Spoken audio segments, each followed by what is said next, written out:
Assalamualaikum warahmatullahi wabarakatuh. Kembali lagi bersama sahabat Febi.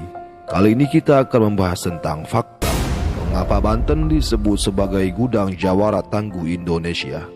Sebelum kita lanjutkan ke videonya, alangkah baiknya teman-teman tekan tombol like dan subscribe channel ini agar tidak ketinggalan notifikasi video selanjutnya.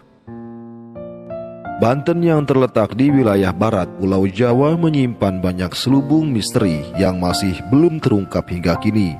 Terlebih Banten dikenal secara luas sebagai gudangnya para pendekar asli Nusantara yang dikenal sakti mandraguna.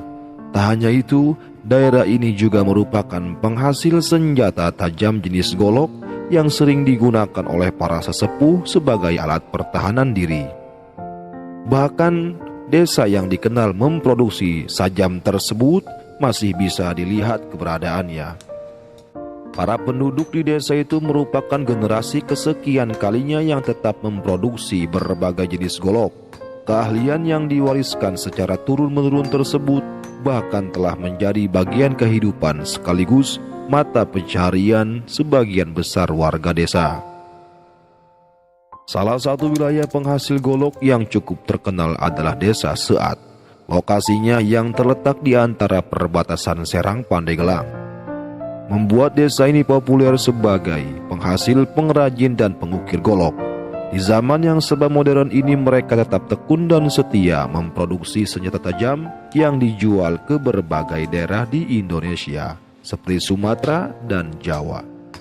Dari tangan mereka lah warisan kejayaan masa lalu tetap lestari hingga kini. Pantas saja para pendekar di Banten sangat ditakuti oleh lawan-lawannya. Selain menguasai teknik ilmu bela diri, mereka juga dibekali dengan golok yang menjadi ciri khasnya. Salah satu golok terbaik yang dibuat oleh kampung Seat tersebut hingga saat ini adalah golok Sulengkar yang berharga jutaan rupiah. Bahannya bisa berupa dari besi yang biasa ditemukan pada delman dan ranjang tua. Ada pula jenis golok sorenan dan gadok yang biasa digunakan secara umum seperti berburu ke hutan. Jawara masa lalu yang sakti mandraguna. Selain terkenal dengan goloknya yang khas, para pendekar dari tanah Banten juga memiliki ilmu bela diri yang sangat mumpuni. Terbukti keberadaan mereka di medan laga selalu menjadi perhitungan tersendiri bagi lawan-lawannya. Beberapa dari jawara tersebut bahkan memiliki ilmu khusus seperti kebal bacok dan sebangsanya. Tak heran para tokoh sakti itu menjadi sosok yang ditakuti sekaligus dibenci oleh pemerintah kolonial Belanda. Ilmu-ilmu kanuragan itu masih tetap ada dan dijaga oleh orang-orang tertentu.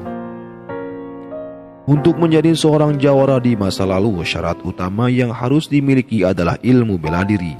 Dari situlah bermacam perguruan silat semakin banyak ditemui di daerah Banten. Tak salah bila daerah ini terkenal menghasilkan pendekar-pendekar Nusantara dengan kemampuan berkelahi yang sangat tinggi. Selain sebagai warisan budaya asli Indonesia, teknik bela diri yang bernama pencak silat tersebut hingga kini masih tetap digunakan dan bahkan dijadikan sebagai identitas yang membedakan jenis ilmu bertarung dari wilayah lainnya. Indonesia, khususnya Banten, memiliki sejarah panjang tentang kearifan lokal yang menjadi ciri khasnya hingga berabad-abad. Berdasarkan fakta tersebut, hal itulah yang menjadikan Banten layak disebut sebagai gudangnya para pendekar di masa lalu. Meski telah beralih zaman, pesona dan identitas Banten sebagai negerinya para jawara tak akan pernah pudar tergusul oleh waktu. Itulah cerita singkat tentang fakta mengapa Banten disebut sebagai gudang jawara.